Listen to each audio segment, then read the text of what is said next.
The news broke that a glove had been found in connection with the Nancy Guthrie disappearance, an item reported by investigators to resemble what a suspicious figure was wearing on the night she vanished. A fresh wave of intensity washed over the case, electrifying both professionals in the field and audiences following the story around the world. Because in missing person investigations, a physical clue like this is not just another piece of evidence. It can be a linchpin, a tangible connection between what was once only video grain and what could now be physical truth. And that possibility reframed the investigation from a sprawling puzzle of uncertainty to a more anchored search for answers that might finally come into focus after weeks of questions with no definitive resolution. From the outset, the disappearance of 84-year-old Nancy Guthrie had been surrounded by disturbing ambiguity. Early police statements indicated a lack of clear motive. Surveillance footage released by the FBI showed a masked individual at her doorstep moments before she was last seen, and initial forensic sweeps yielded traces that suggested unusual activity around the property, all of which made experts cautious yet deeply attuned to any new development that could break the case open. And a glove, discarded or left behind, is one of those rare artifacts that can bridge the gap between uncertainty and evidence. When a forensic team first secured the item, they treated it with a kind of reverence that is rare in most police work, but essential in a case with as much emotional and public scrutiny as this one. Gloves, by their nature, capture fingerprints, DNA, fibers, and even trace materials from surfaces they've touched, and the discovery of one that appears to match what was worn in the very surveillance footage that launched national attention instantly transformed a visual cue into a subject of rigorous analysis, because if investigators could tie this item conclusively to the person in the video, it could reframe not only the timeline of Nancy's disappearance, but also narrow the suspect profile in a way that years of testimony, public tips, and earlier searches had not yet achieved. The initial field report did not leap to conclusions. Good investigations never do. But the language used by law enforcement conveyed cautious optimism, a recognition that this glove could be the kind of small but consequential detail that turns a sprawling mystery into a focused line of inquiry. Inside the command center, analysts pored over enhanced images of the glove, comparing stitching, wear patterns, and material composition against the released surveillance footage, going frame by frame, pixel by pixel, aware that any minute discrepancy could make or break a connection that the public had hoped for since day one. What struck seasoned investigators was the pattern of wear on the glove's palm, a detail that often escapes casual attention but speaks volumes to people trained in behavioral forensics, because wear can suggest how a person grips tools, leans against surfaces, or moves through space. And these unconscious physical habits can reveal tendencies that pure digital surveillance cannot. As digital analysts overlaid footage stills with close-up photographs of the glove, murmurs of recognition rippled through the team. The angles of creases, the way light reflected off the material, and even the microscopic abrasions told a story that, when interpreted by trained eyes, carried a resonance far deeper than a simple match of color or size. But what makes this discovery especially compelling is not just the physical artifact itself, but the psychological impact it has on the investigation and on the public psyche. A glove is an object intimately tied to human action, a metaphorical fingerprint of presence, and its emergence after days of silence reverses the emotional trajectory of a case that had seemed stalled, injecting new energy, new questions, and new urgency into every level of the search. Families, advocates, and armchair analysts alike instantly began re-examining timelines, recalling minor clues that had been dismissed, and speculating about how this item might finally anchor the investigation to a moment in time, a location, or an individual, a shift from abstract speculation to a grounded physical trace. Even television pundits and social media commentators started revisiting earlier parts of the story, weaving the glove into broader narratives of sightlines, fingerprints, and possible motives, and suddenly the forensic lexicon, DNA, fiber, trace evidence, moved from niche technical language into the mainstream lexicon of a captivated public. Meanwhile, the investigators themselves remained disciplined, insisting on restraint even as public excitement mounted, because they understood that evidence must be confirmed through controlled analysis, not conjecture. In their controlled processing labs, technicians swabbed the glove for DNA, compared it against known genetic databases, and ran it through fiber comparison systems designed to identify threads from upholstery, clothing, or environmental sources, a meticulous procedure where every step is logged, verified, and cross-checked against procedural standards to ensure the integrity of any eventual conclusion. This methodical cadence, slow to the public eye, but necessary in reality, is designed to avoid the pitfalls of premature conclusion, because in forensic science, certainty emerges not from speed, but from rigor. And only when every variable has been tested and retested can investigators assert connections with confidence. What resonates most in this chapter of the investigation is the interplay between physical evidence and human instinct, between disciplined analysis and the emotional urgency that has driven this case into national consciousness, because a glove, simple and unassuming as it may be, carries within it the potential to unlock narratives that photos, video clips, and eyewitness accounts alone could not.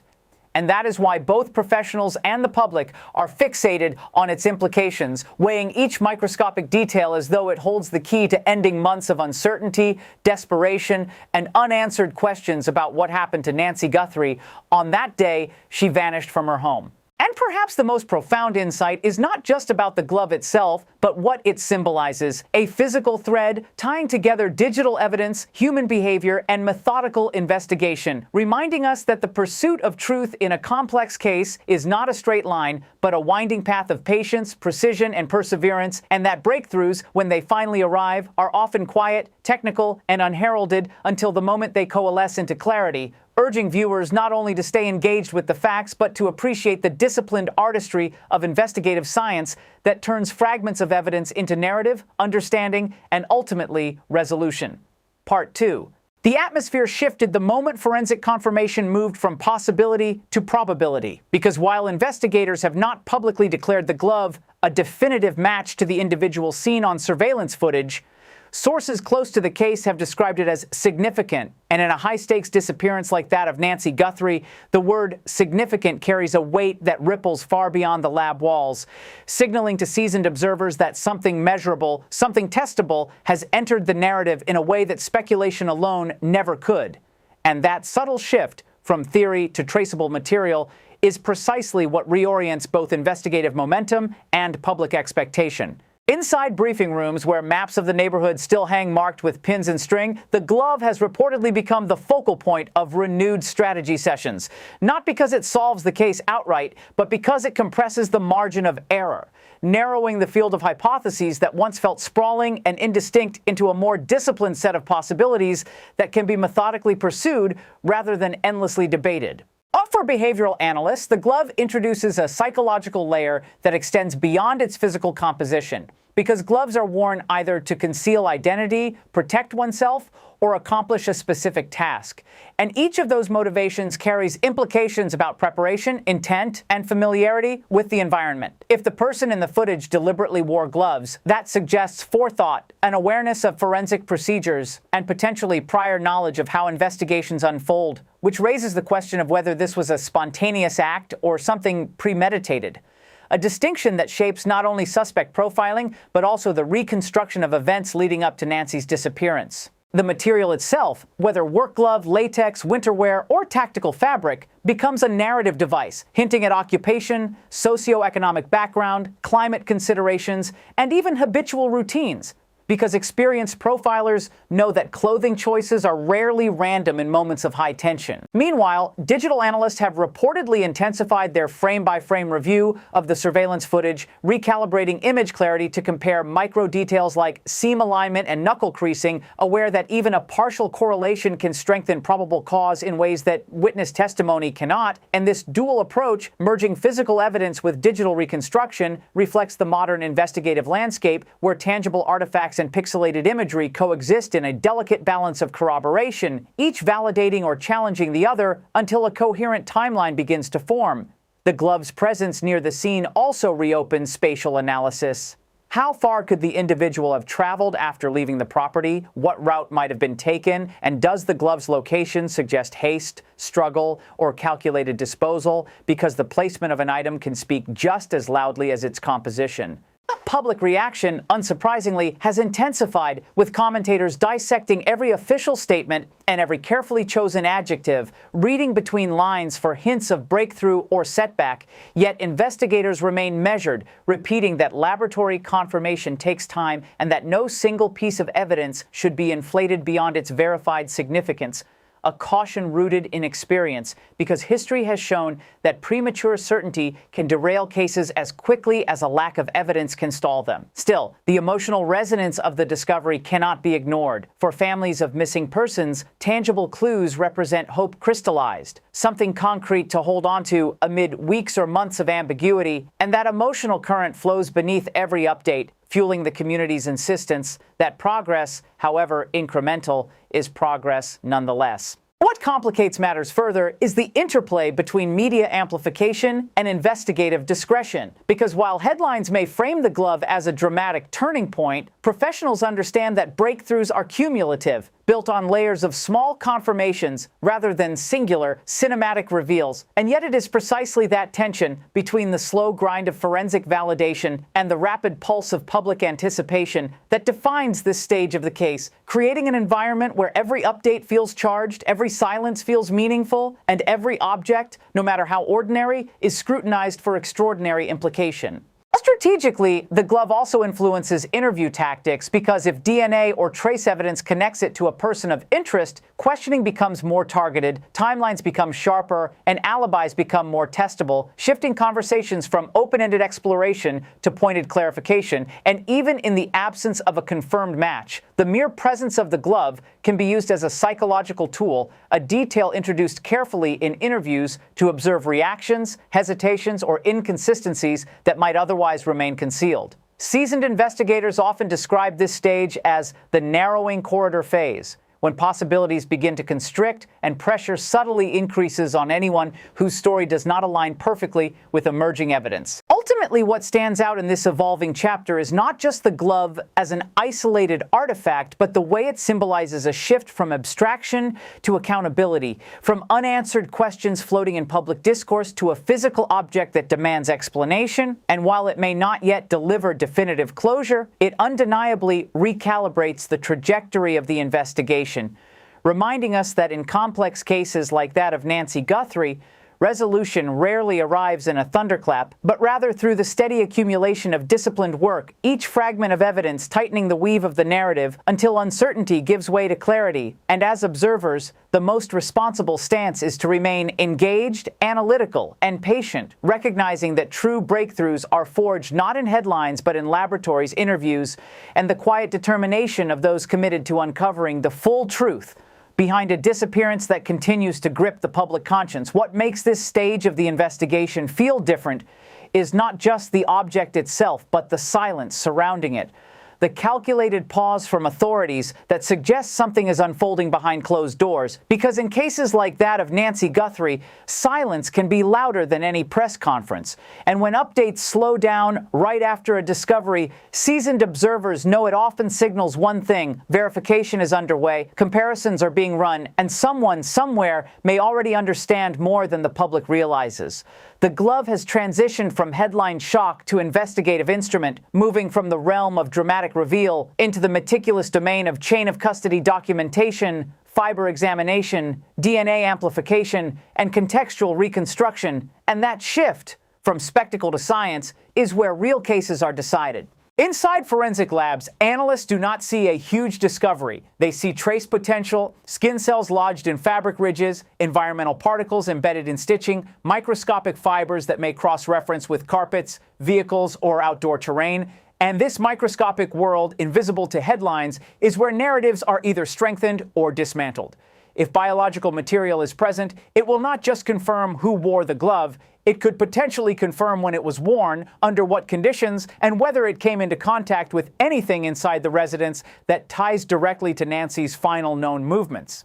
Even the absence of viable DNA would not be meaningless. It could indicate deliberate cleaning, prolonged exposure to elements, or simple degradation, each possibility feeding into behavioral profiling in ways that extend beyond chemistry. At the same time, investigators must evaluate the glove's origin story. Was it commonly available retail wear, something purchased locally, something unique or customized, or an item so generic that it widens rather than narrows the suspect pool? Because mass-produced items complicate identification, while specialized equipment can quietly shrink the field of possibilities. Purchase records, store surveillance, and online transactions all become some potential threads to tug on, and in an era where digital footprints often trail physical actions, even a glove can carry echoes of credit card swipes, shipping confirmations, or search history queries that place someone closer to the center of suspicion than they might realize.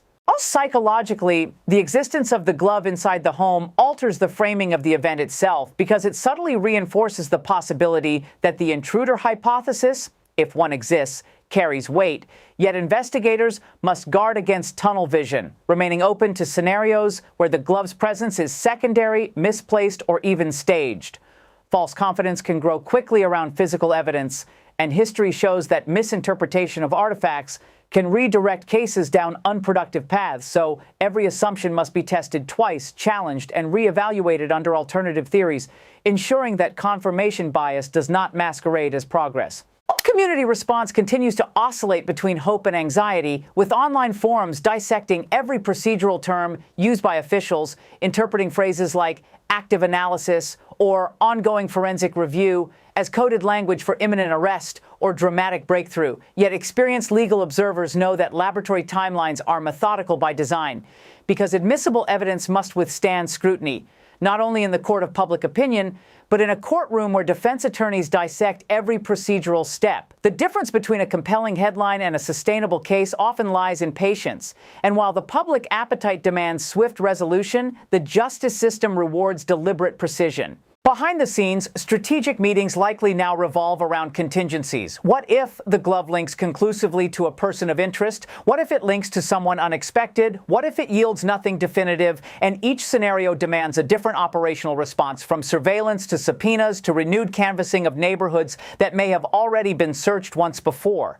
The investigation becomes dynamic again, not because everything is solved, but because new data reactivates dormant pathways, forcing reevaluation of witness statements, re-examination of timestamps, and fresh scrutiny of inconsistencies that may have seemed minor weeks ago, but now appear more consequential. In my view, the glove represents a psychological turning point as much as a forensic one, because it transforms the narrative from one driven largely by absence, the absence of Nancy, the absence of clear answers, into one anchored by presence, a physical object that demands accountability. And whether it ultimately proves decisive or merely incremental, its discovery underscores a fundamental truth about complex investigations. Resolution is rarely cinematic, but momentum is measurable. And when tangible evidence enters the equation, the stakes intensify quietly, steadily, compelling those responsible to reconcile their stories with emerging facts, and compelling the rest of us to watch closely, critically, and patiently as the layers of this case continue to unfold. By the time the investigation reached this phase, the glove was no longer just an object sealed in an evidence bag. It had become a strategic pivot point, quietly reshaping priorities in the ongoing case surrounding Nancy Guthrie, because once forensic processing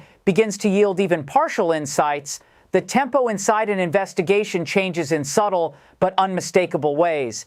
Meetings grow longer, whiteboards fill with revised timelines, and language shifts from hypothetical to conditional. If confirmed, pending match, subject to lab results.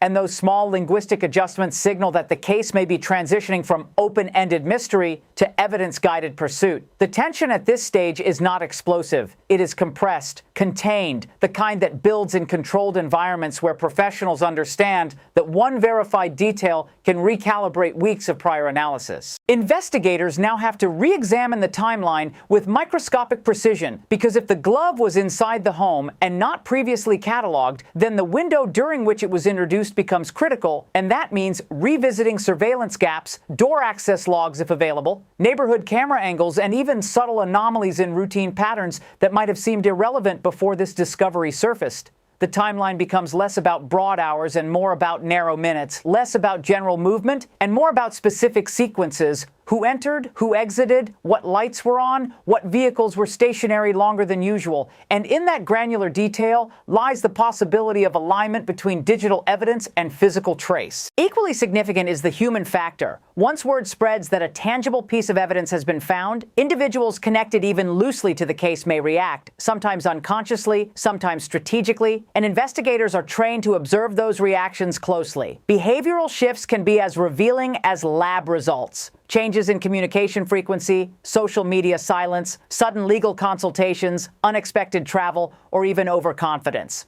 And while none of these behaviors prove wrongdoing on their own, they form patterns that, when layered with forensic data, either reinforce suspicion or dissipate it.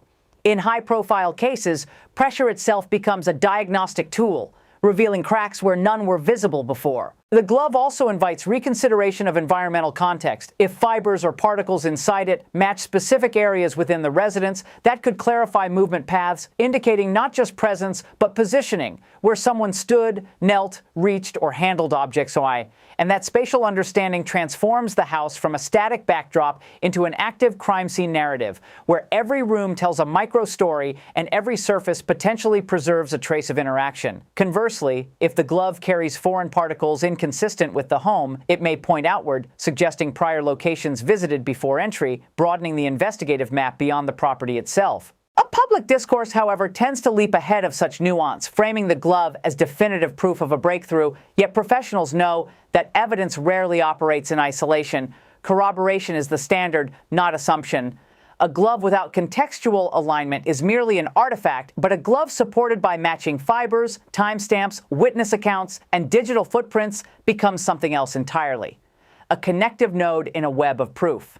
That distinction matters immensely, especially in a case under scrutiny, where any misstep could compromise not just public trust, but prosecutorial strength. Another dimension worth examining is the possibility of intentional misdirection, because sophisticated offenders sometimes leave behind objects designed to mislead, banking on investigators' natural inclination to prioritize physical evidence. While there is no public indication that this is the case here, disciplined analysis requires entertaining even uncomfortable alternatives, ensuring that enthusiasm over a discovery does not eclipse skepticism.